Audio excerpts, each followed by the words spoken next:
आरजेडीचे नेते आणि बिहारचे माजी उपमुख्यमंत्री तेजस्वी यादव हे जर बिहारचे मुख्यमंत्री झाले असते तर बिहारमध्ये गुंडाराज आलं असतं असं विनोद तावडे यांनी म्हटले।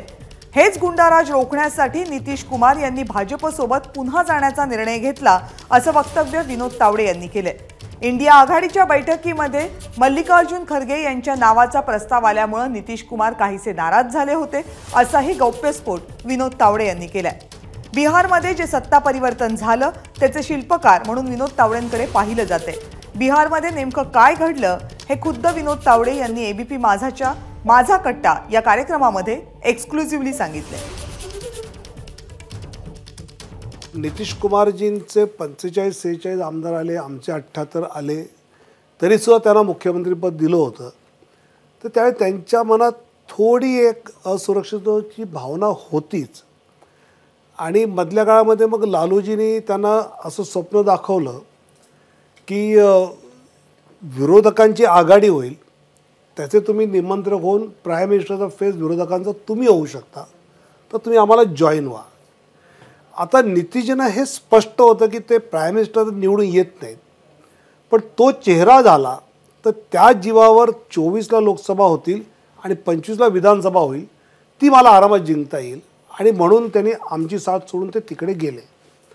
पण सगळ्यात जर कळीचा मुद्दा काय ठरला असेल तर 1.25 महिन्यापूर्वी ज्यावेळी बंगलोरच्या इंडी अलायन्सच्या बैठकीमध्ये खरगे साहेबांना हे केलं, तिथे नितीशजींना कळायला लागलं की आपल्याला या लोकांनी वापरलं आणि ती त्यांची मानसिकता जी होती त्या मानसिकतेचा आम्ही स्वाभाविकपणे लाभ उठवायचा प्रयत्न केला आणि त्या पद्धतीने त्यांच्याशी चर्चा संवाद चालूही केला।